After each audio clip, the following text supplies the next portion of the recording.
कहने का भाव ये है कि पहले ये जो शिक्षा थी ये एक वर्ग के बांध रखी थी और अन्य अशिक्षित थे। परमात्मा ने इसलिए इस बुराई को अन्य समाज में नहीं जाने दे दिया कि ये कत्ती घर के रहेंगे ना घाट के। आज ब्राह्मणों को देख लो, जो भी पंडिताई करता उसका सर्वनाश हो रहा है। जो भी ब्राह्मण बना करता लास्ट में ब्राह्मणी होगी उसकी ये हमने खूब देखा हुआ। ब्राह्मण मतलब ये नहीं कोई जाति कास्ट ब्राह्मण नहीं है, क्योंकि हमने ज्ञान से उठना ऊपर। इन संसारिक जो बंधन हैं, सीमाएं हैं, ये ज्ञान से अपने आप टूट जाएंगी। मेरे पूज्य गुरुदेव जी स्वामी राम देवानंद जी, ये इसी हरियाणा के रहने वाले, दादरी के पास एक 45 गांव है। तो परमात्मा ने मेरे पूज्य गुरुदेव जी जो ब्राह्मण थे, जाति से ब्राह्मण थे, कर्म ब्राह्मण नहीं था, यानी ब्राह्मण ग्रुप में, ब्राह्मण समुदाय में जन्म हुआ था उनका। और वो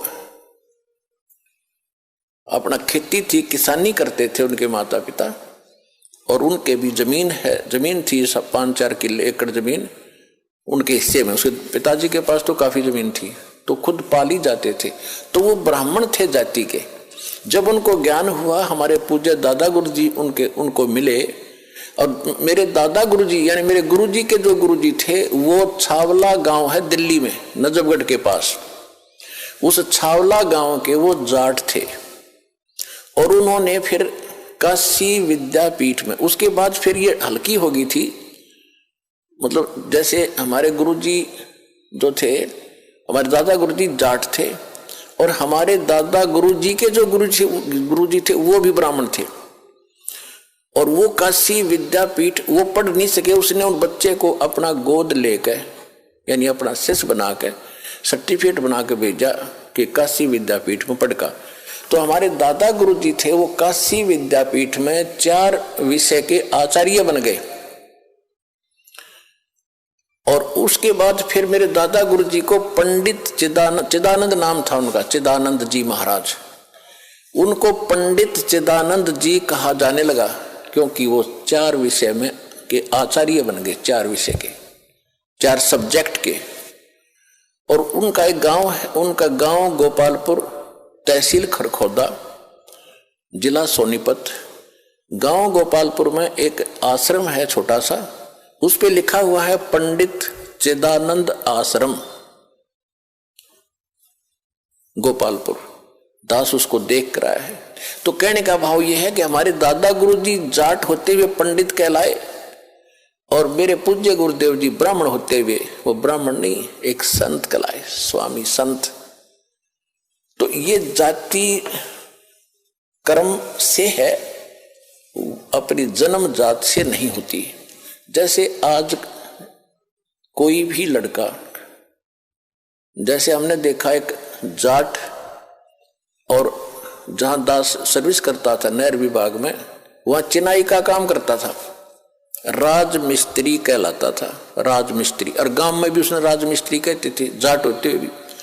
तो इसी प्रकार एक ब्राह्मण का लड़का दिल्ली में नाई की दुकान खोल रहा है, बार्बर, तो उसको राजेश बार्बर कहते हैं, जबकि वो पंडित है वर्ण से, लेकिन कर्म से वो बार्बर नाई कहलाता है।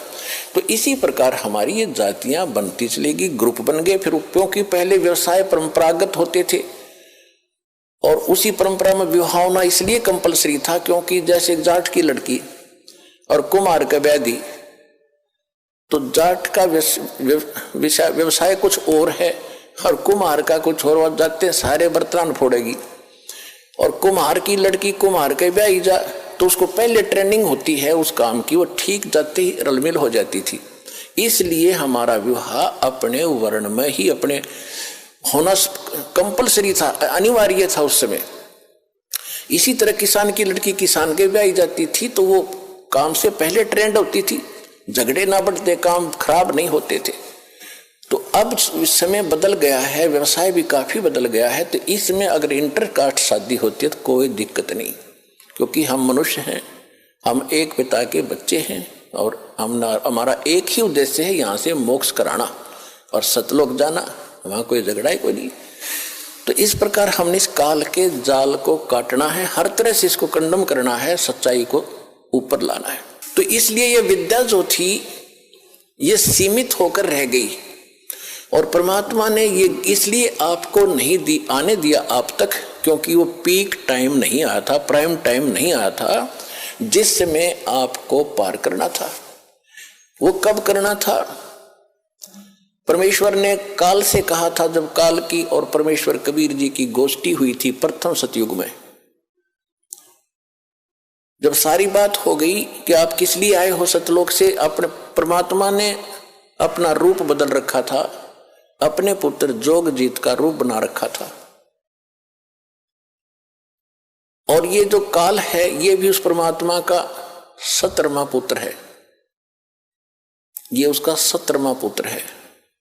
और इसने वहां गलती कर दी थी जिस कारण से इसको निष्कासित कर दिया। हमने भी गलती की थी, जितने भी प्राणी, चींटी, हाथी, मकोड़े, कीड़े, पशु पक्षी, ब्रह्मा विष्णु महेश और हम राजे महाराजे, ये सभी वहीं रहते थे सतलोक में। एक जैसा वहां पर हमारा शरीर था, एक जैसा खान पान था, एक जैसा सुख था। तो हम अपनी गलती से इस कंगाल के साथ आ गए। यहाँ कुछ भी चीज पूरी नहीं, हर समय हर एक चीज का अभाव रहता है। मार मार एक रोटी का काम पूरा ना होता सारे जीवन में जीव का। पशुओं ने देख ले, उसके पीछे भाग रहा है उसको खाने के लिए। इनसे पशु जैसे पशु हैं दूसरे शाकाहारी, वो सारा दिन घास चर चर के खाएं जार निकालें जार, खाएं जार निकालें जार, मर जाओ। क्या यही जीवन है? सतलोक में सारी सुविधाएं हैं, जो खाओगे वही बॉडी में ही हजम होता है, ना कोई टट्टी ना पेशाब, उसमें कुछ नहीं होता। ऐसा गजब का ना कोई। अब सोता उठते आदमी फ्रेश होता है, फ्रेश होते सबसे पहले टट्टी मास दे है। तो यहाँ तो ऐसा ही रहेगा। तो वहां चलेंगे हम जहाँ सारा सुख है, इतना सुंदर शरीर कभी व्यर्थ नहीं होते, वहां कोई बकवास नहीं आती, मन में दोष नहीं होता। जब आत्मा निर्मल हो जाती है, विकार होते ही नहीं, बकवाद करने की इच्छा ही नहीं बनती। तो ज्ञान से अब परमात्मा ने ये शिक्षा इसलिए दी हमारे को कि हम जो मैं बताऊंगा, परमात्मा के ने कहा था कि जो ज्ञान हम देंगे फिर हम अपना एक दास भेजेंगे। वो तो ज्ञान परमात्मा 600 वर्ष पहले सतगुरु रूप में दे गए थे, कबीर भगवान कबीर वाणी के माध्यम से। कबीर सागर, कबीर बीजक, कबीर शब्दावली, कबीर साखी, इस तरह उन्होंने कई भागों में बांट रखा है, बाद में प्रिंट करने वालों ने। बाकी ये सभी कबीर वाणी है, जिसके विषय में गीता अध्याय नंबर 4 के श्लोक नंबर 32 में कहा कि वो परमात्मा स्वयं अपने मुख कमल से जो ज्ञान देता है उसमें यज्ञ यानी धार्मिक अनुष्ठानों की जानकारी विस्तार के साथ बताता है, और उसको जानने के बाद सब कर्मों से मुक्त हो जाता है। चौथे अध्याय के 34वें श्लोक में कहा कि उस ज्ञान को तत्वदर्शी संतों के पास जाकर समझ। तो कहने का भाव यह है कि परमात्मा ने 600 वर्ष पहले आकर ये तत्व ज्ञान बताया था।